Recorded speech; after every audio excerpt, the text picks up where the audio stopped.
सप्तमांश वर्ग या सप्तमांश कुंडली, इसका विचार संतान सुख के बारे में किया जाता है। संतान का विचार इससे किया जाता है जिस जातक का लग्नगत सप्तमांश का स्वामी, यानी जो सप्तमांश लगन बनती है उसका स्वामी चंद्रमा या और किसी ग्रह का लगनगत सप्तमांश का स्वामी किसी ऐसे ग्रह से दृष्ट हो, शुभ ग्रह से, तो जातक कांतिमान, यशस्वी, अधिक मित्रों वाला और धनवान होता है। उसके बंधु बांधव भी प्रतापी होते हैं। उसके जन्म के उपरांत उसे दूसरे भाई की प्राप्ति होती है। यदि सप्तमांश का स्वामी बलवान हो, सूर्य से युक्त हो, तो ऐसा जातक अपने मित्रों का प्रिय होता है।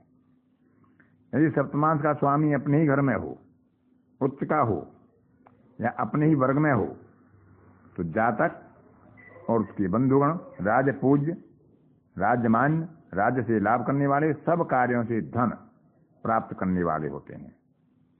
यदि किसी वर्ग के अंतिम अंश में ग्रह उच्च राशि का स्वग्रह का हो, तो जातक वाहन आदि की सवारी में दक्ष, शूरवीर, परंतु बंधु बांधवों से रहित होता है।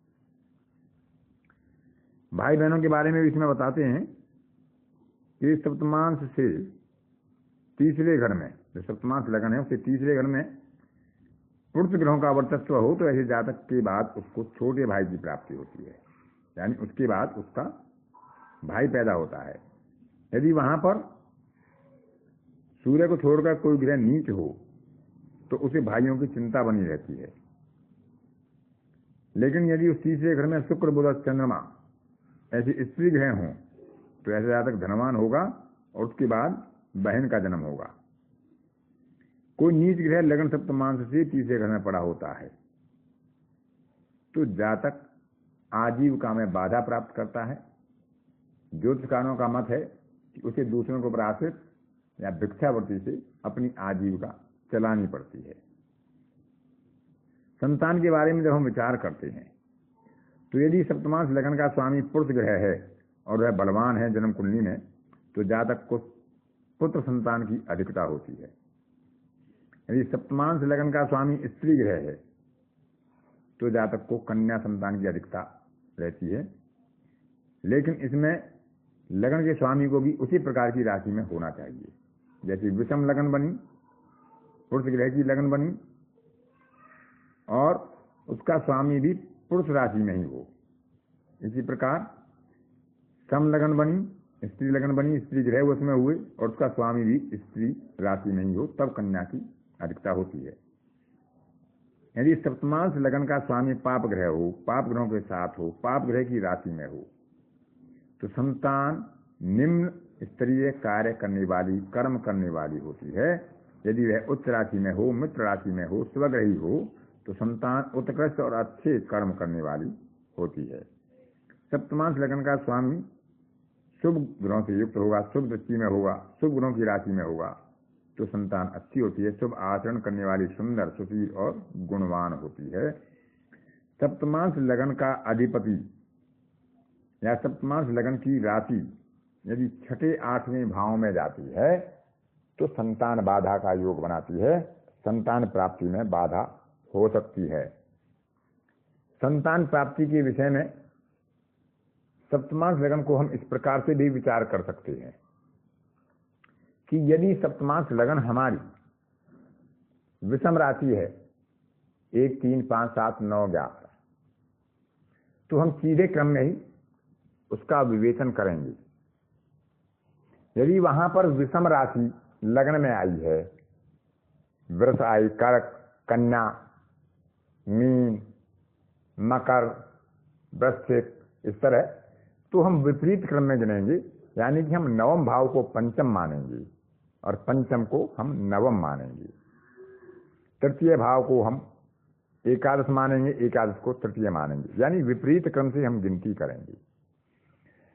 फिर हम देखते हैं कि पंचम भाव में जो राशि आ रही है, सम राशि में विपरीत क्रम से, विषम राशि में सम क्रम से, जो लगन बनती है सप्तमांश वर्ग में। तो यदि वहां कोई उच्च राशि का ग्रह बैठा है तो जातक को पहली संतान पुत्र होगा। यदि वहां पर नीच ग्रह बैठा है तो पहली संतान कन्या होगी। दूसरी संतान के लिए हम देखेंगे सप्तम भाव।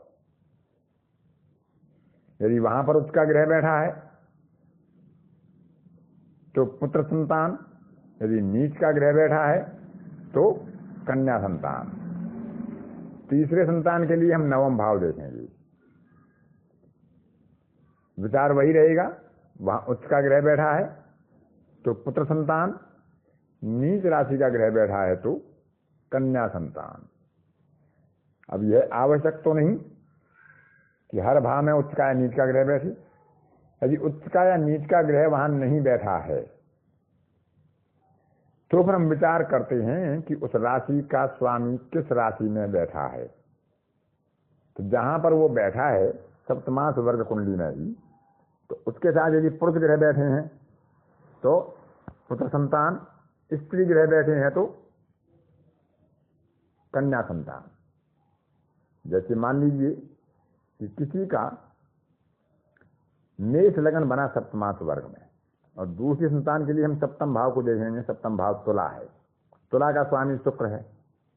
अब शुक्र जहां बैठता है, यदि उसके साथ मंगल, गुरु या सूर्य का योग है तो दूसरी संतान पुत्र होगी। यदि उसके साथ बुध, शनि, चंद्रमा का योग है तो संतान कन्या होगी। अब यदि उसके साथ कोई ग्रह नहीं है और वह अकेला है किसी भी राशि में, तो यदि वह विषम राशि में है तो पुत्र संतान की संभावना अधिक है, क्योंकि विषम राशि पुरुष राशि होती है। यदि वह स्त्री राशि में, सम राशि में है तो उसे कन्या संतान की प्राप्ति की संभावनाएं अधिक होती हैं।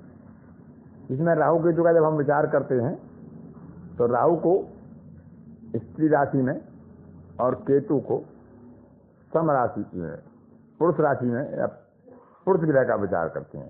केतु का प्रभाव पुरुष संतान या पुत्र संतान बनाने में सहायक होता है और राहु कन्या संतान में। तो इस तरह हम पुरुष ग्रहों का, उनकी उच्च और नीच राशि का प्रभाव देखकर हम उसका प्रभाव देख सकते हैं।